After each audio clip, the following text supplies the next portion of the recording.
नमस्कार, मैं हूं आपके साथ अंकिता पाल। वीडियो की शुरुआत करते हैं। करनाल चुनाव में मतदान हो चुका है और हरियाणा की राजनीति के राजनेता पार्टी कार्यकर्ताओं और अपने नेताओं के बीच में रोजाना जाकर उनसे बातचीत कर मुलाकात कर रहे हैं।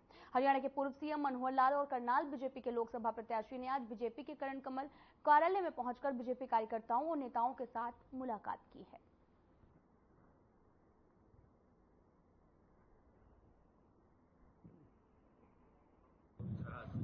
देखिए, चुनाव का अभियान बहुत अच्छा चला और 25 तारीख को चुनाव संपन्न हुआ। सब कार्यकर्ताओं से हमारा मिलना जुलना चल रहा है और मैंने आगे 2 दिनों के लिए कार्यकर्ताओं की बैठकें भी रखी हैं, 1 और 2 तारीख को, ताकि सब कार्यकर्ताओं के माध्यम से जो हमारा कार्डर है और बाकी वहाँ के लोग जनता के भी धन्यवाद कर सकूँ।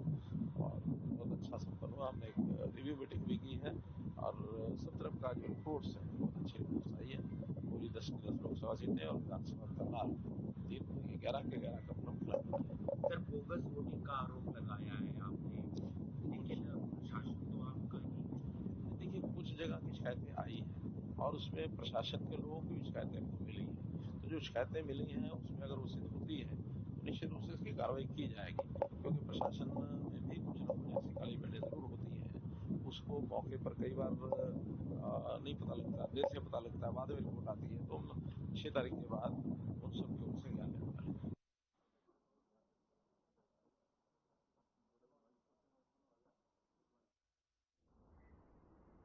हरियाणा के पूर्व गृह मंत्री अनिल विज ने आम आदमी पार्टी पर जमकर निशाना साधा। उन्होंने आपको झूठ बोलने की मशीनरी बताया है।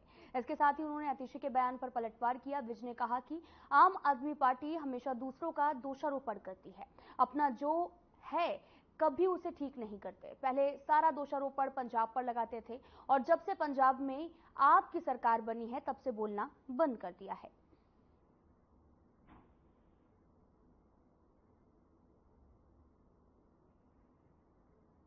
तारीख को जो होना है वो पहले ही दीवार पर लिखी हुई इबारत है। भारतीय जनता पार्टी हरियाणा की लोकसभा की 10 की 10 और जहां से मुख्यमंत्री लड़ रहे हैं नायब सैनिक करनाल से, वो सीट भी जीतने जा रहे हैं। और केंद्र में भी नरेंद्र मोदी जी तीसरी बार प्रधानमंत्री बनने जा रहे हैं और भारी भरकम बहुमत के साथ, क्योंकि जो 400 का नारा दिया था वो यूं ही नहीं दिया था, बहुत सारे चीजों को देख कर दिया गया था। और उसके बाद हरियाणा में भी चुनाव होने जा रहे हैं और हरियाणा में भी डंके की चोट पर तीसरी बार भी सरकार बनाएगी। लोकसभा चुनाव को लेकर राजनीतिक गलियारे में सरगर्मियां तेज हो गई हैं और इसी बीच राज्यसभा सांसद कपिल सिब्बल का बयान सामने आया, जिसमें उन्होंने कहा कि वो चाहते हैं कि सही आदमी जीते। इसके साथ ही उन्होंने पीएम मोदी पर भी जमकर निशाना साधा। उन्होंने कहा कि पीएम विवेकानंद रॉक पर ध्यान के लिए जा रहे हैं और जिस व्यक्ति के पास विवेक नहीं है वो क्या ध्यान करेगा। कपिल सिब्बल का भी कहना है कि विवेकानंद रॉक पर जाना पीएम मोदी के लिए सिर्फ एक और फोटो खिंचवाने का अवसर है। कपिल सिब्बल ने केजरीवाल की गिरफ्तारी पर भी सवाल उठाए हैं। तो मैं ये स्पष्ट करना चाहता हूं, I come here in 2 capacities, actually in 3 capacities. One, as a member of the legal profession and therefore a colleague of the member who is a candidate who is fighting the election. 2, in my capacity as a member of parliament. And 3, as a citizen of this country. That's how I come here. Chandigarh, of course, is my hometown. I studied here at St. John's. I first studied in Senior Model School, Chandigarh, Sector 16, then came to St. John's. And I have very fond memories. My father was a lawyer, senior advocate in Chandigarh. So I am very, very deeply involved in whatever happens in Chandigarh. So I want the right man to be elected. I want a man who understands how Parliament runs, a man who has a vision, a man who writes on several subjects, multifarious subjects, who understands the politics of the day and deeply committed to the cause of people in the country. and therefore I come here for him. I was also a congressman for several years, so the blood of a congressman runs through me even now. तो कुछ बातें मैं आपसे कहना चाहता हूं। सबसे पहले तो मैंने आज अभी टीवी में बैठा था, मैं अक्सर टीवी देखता नहीं हूं, पर होटल में चले जाओ तो देखना पड़ता है। तो मेन स्ट्रीम टीवी में देख रहा था, तो वहां मतलब कि हमारे प्रधानमंत्री जी कन्याकुमारी में विवेकानंद रॉक मेमोरियल में ध्यान करने जा रहे थे, मतलब कि ध्यान करने जा रहे थे। अब जिस शख्स को विवेक का मतलब नहीं पता, जिस शख्स को मालूम नहीं कि विवेक का मतलब क्या है, वो क्या ध्यान करेगा? मतलब कि एक फोटो आपको याद है तो केदारनाथ भी ऐसे ही गए थे, केदारनाथ भी ऐसे ही ध्यान कर रहे थे। तो अगर वो प्रायश्चित करने जा रहे हैं तो अच्छी बात है। अगर वो प्रेरणा लेने जा रहे हैं विवेकानंद की राइटिंग्स की, उनकी स्पीचेस की, तो अच्छी बात है। ये विवेक की बात है कि वो कहते हैं कि भाई जो गहने हैं, महिलाओं के जेवर हैं, वो छीने जाएंगे और उन लोगों को दिए जाएंगे जो बच्चे ज्यादा पैदा करते हैं। ये विवेक की बात है। विवेक की बात है, आप कहते हो कि आपके घर से टूटियां भी उठा के ले जाएंगे कांग्रेस पार्टी। ये विवेक की बात है। ये विवेक की बात है कि आप कहने लगे कि आपका जो बैंक अकाउंट है उससे भी पैसे लेके छीन के किसी और को दे देंगे। ये विवेक की बात है। ये विवेक की बात है। वो कहते हैं कि भाई आप अगर वोट बैंक पॉलिटिक्स की गुलामी करते हो, जिहाद वोट की पॉलिटिक्स करते हो, गुलामी करते हो, तो मुझे लेके भी गुलामी कर लो। ये विवेक, इसको विवेक कहते हैं। तो प्रधानमंत्री जी पहले ये तो बताइए कि आप काहे को जा रहे हो?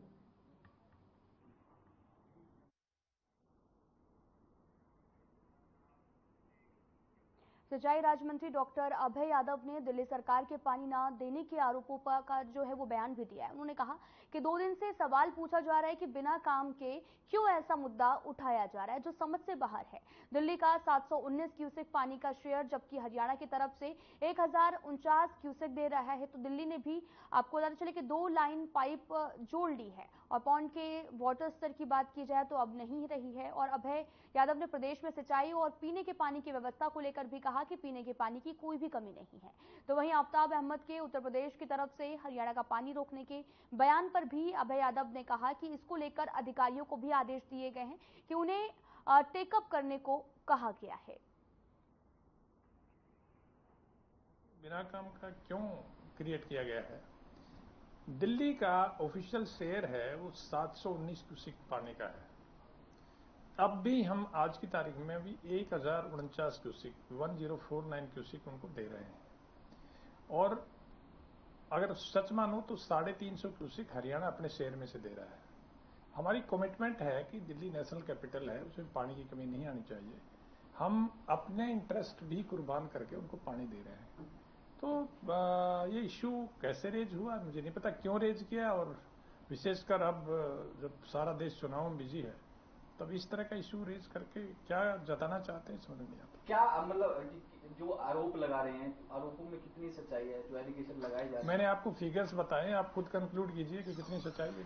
सर, आज आपने तमाम अधिकारियों के साथ बैठक भी की है, क्या कुछ मामले थे जिसको लेकर बैठक जो है वो तो डिपार्टमेंट के मामले डिस्कस किए हैं, उसमें तो विशेष दिल्ली की मंत्री आरटीसी सिंह,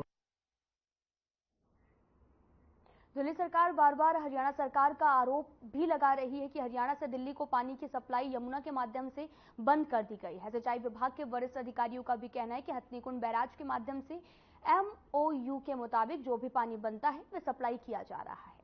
सिंचाई विभाग के सुपरिटेंडेंट इंजीनियर RS मित्तल ने भी कहा कि हथनीकुंड बैराज में स्काडा सिस्टम स्थापित किया गया, जिसके माध्यम से कोई भी ऑनलाइन चेक कर सकता है। इसी के माध्यम से हर घंटे अपडेट होता है और सुप्रीम कोर्ट की गाइडलाइन और MOU के मुताबिक जो है वो 352 क्यूसेक पानी सबसे पहले यमुना में पशु पक्षियों के लिए छोड़ा जाता है और उसके बाद बाकी के पानी का MOU के मुताबिक ही बंटवारा किया जाता है।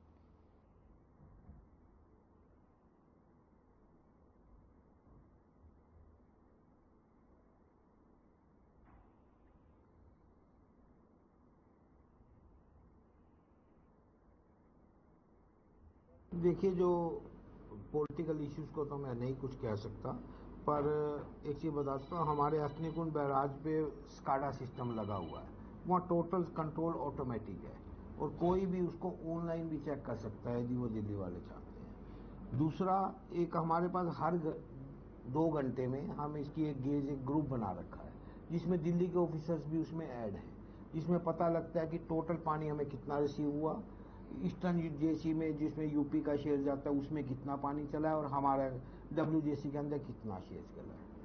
तो अब क्योंकि हरियाणा के अंदर भी पानी की स्केर्सिटी है, तो हम पानी को तो कहीं वेस्ट वैसे ही नहीं कर सकते, और एक घंटे की हेड ऑफिस से भी इसकी मॉनिटरिंग है। दूसरा, पीछे दिल्ली के एक कमिश्नर भी यहाँ पर आए थे जो फ्लड के थे, और वो पूरे सिस्टम को देख के गए हैं खुद, और वो देवर फुली सेटिस्फाइड कि यहाँ पे किसी भी तरह का कोई। हरियाणा में भीषण गर्मी का दौर जारी और इसी बीच प्रदेश में सबसे अधिक तापमान महेंद्रगढ़ का रहा है। महेंद्रगढ़ का भी अधिकतम तापमान 49.4 और जींद की अगर बात की जाए तो अधिकतम तापमान 49.1 डिग्री सेल्सियस रहा, जबकि नूंह में 49 डिग्री सेल्सियस तापमान रहा, तो वहीं करनाल में सबसे कम 42.2 डिग्री टेम्परेचर रहा है।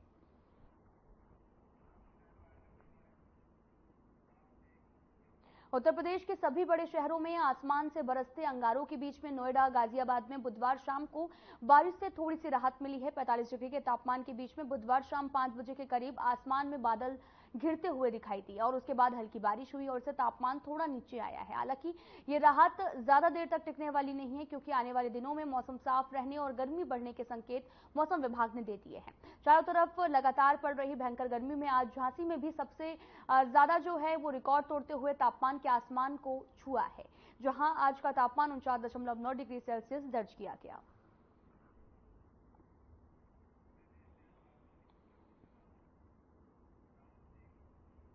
सोनीपत में पिछले कई दिनों से गर्मी का बढ़ता टेम्परेचर लोगों के लिए जी का जंजाल बना हुआ है, लेकिन बुधवार शाम को हल्की बारिश होने से मौसम सुहाना हो गया। मौसम में हुए इस बदलाव ने लोगों को गर्मी से थोड़ी सी राहत दी है। अचानक हुई इस बारिश से दिल्ली NCR में भी लोगों को गर्मी से राहत मिली है।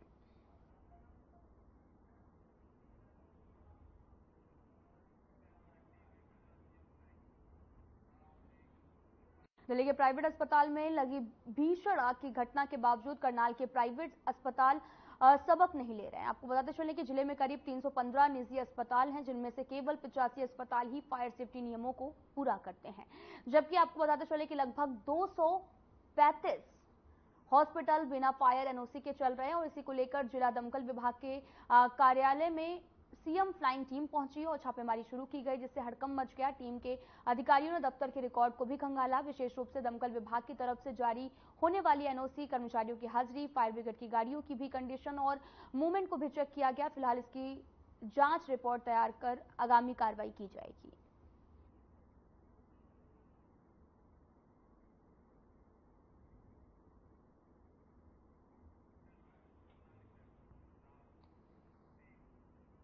प्रदेश भर में पड़ रही भीषण गर्मी के कारण यहां पर आम जन जीवन जो है वो अस्त व्यस्त हो गया, तो वहीं पशुओं पर भी इसका खासा असर देखने को मिल रहा। बढ़ते पारे के चलते दुधारू पशुओं के दूध उत्पादन पर इसका असर पड़ा है। दुधारू पशु को गर्मी से बचाने के लिए पशुपालक जहां पंखे, कूलर और पानी का इस्तेमाल कर रहे हैं, तो वहीं देसी नुस्खों में भी अपने पशुओं को सुरक्षित रखने का प्रयास भी कर रहे हैं। करनाल में डेयरी चलाने वाले पशुपालकों ने भी बताया कि भीषण गर्मी की वजह से उनके दूध उत्पादन में 30 से 40% की कमी आई है और उन्हें अपने पशुओं को गर्मी से बचाने के लिए काफी मेहनत करनी पड़ रही है।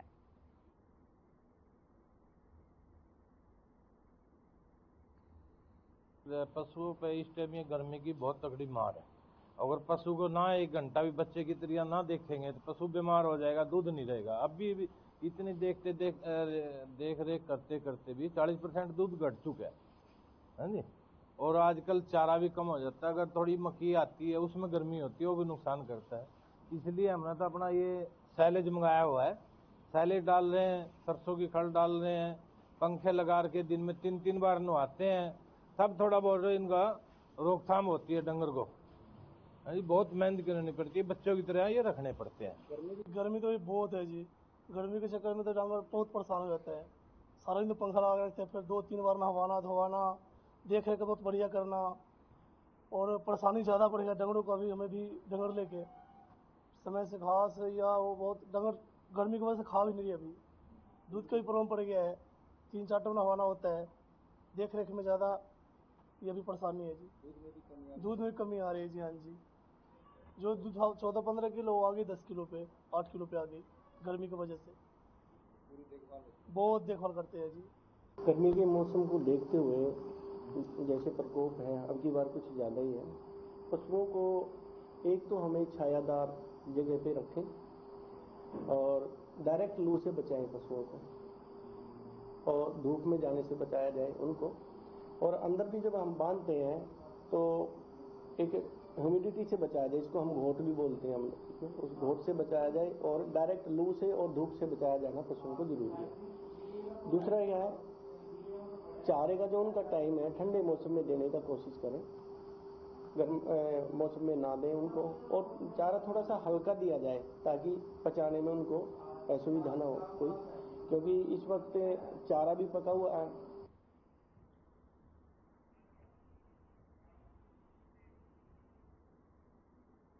तो बढ़ते हैं अगली खबर की तरफ। कुरुक्षेत्र डिपो की बस के ब्रेक फेल होने से बस चालक ने बस को सड़क के साइड में खदानों में उतार दिया। गनीमत ये रही कि इस दुर्घटना में कोई भी जान माल का नुकसान होने की सूचना नहीं है। बस में सवार लगभग 45 सवारियों में से 2 से 3 सवारियों को भी मामूली चोटें आई हैं। बस के चालक धर्मवीर ने भी जानकारी देते हुए बताया कि जैसे ही वो कुरुक्षेत्र से चंडीगढ़ के लिए बस को लेकर चले थे उस समय बस के ब्रेक बिल्कुल ठीक थे, और जैसे ही वो नेशनल हाईवे 44 पर गांव रतनगढ़ के पास पहुंचे तो बस के ब्रेक काम नहीं कर रहे थे, जिसके बाद बस चालक ने समझदारी दिखाते हुए बस को सड़क के साइड में खदानों में उतार दिया।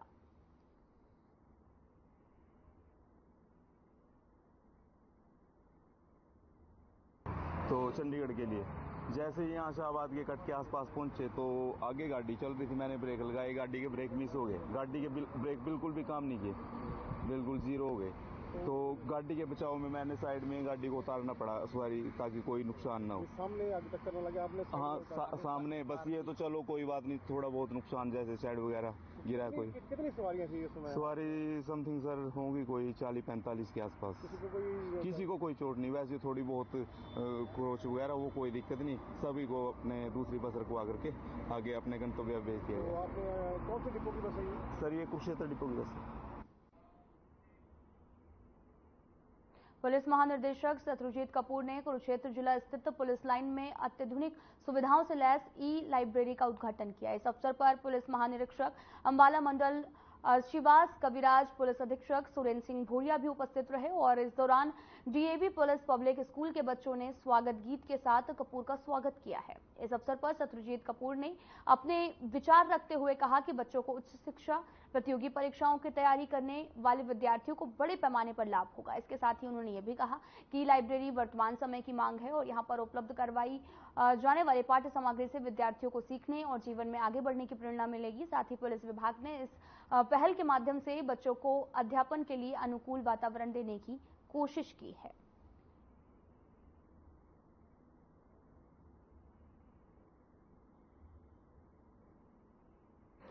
ई लाइब्रेरी का उद्घाटन करने का मौका मुझे मिला। बहुत ही खूबसूरत लाइब्रेरी बनाई गई है और बहुत अच्छी कलेक्शन बुक्स की है, और बहुत सारे वाइड रेंजिंग टॉपिक्स पे बुक्स हैं यहाँ पे, कुकरी पे भी हैं और कॉम्पिटिटिव एग्जामिनेशंस पे भी हैं। और मुझे उम्मीद है कि बच्चों के लिए हमारा डीएवी स्कूल है यहाँ पर और कॉलोनी है, उन सब बच्चों के लिए ये एक यूथ एक्टिविटी का हब बनेगा और यहाँ पे बच्चे पढ़ के और तरक्की करें।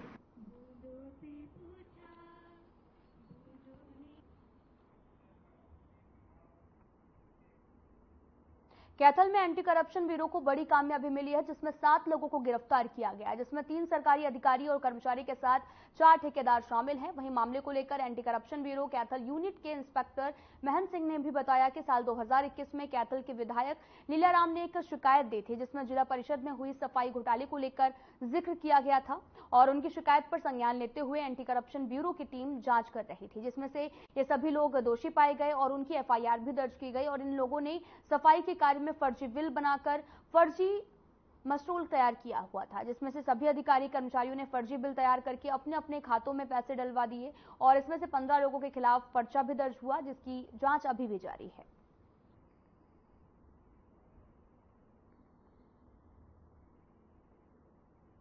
Mahendra Singh, anti corruption bureau unit Kaithal से हूं।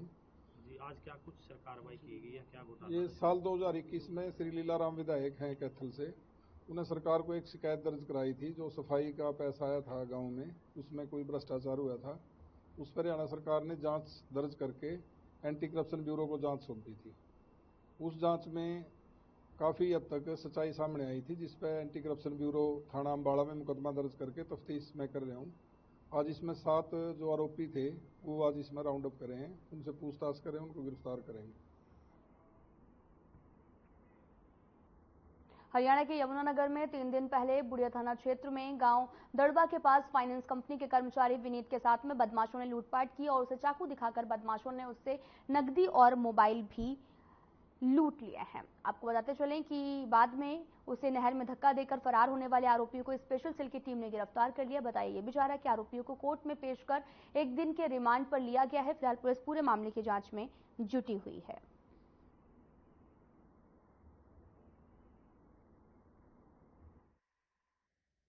वारदात हुई थी, जो कि विनीत नाम का लड़का था, फतेहपुर गांव का रहने वाला था।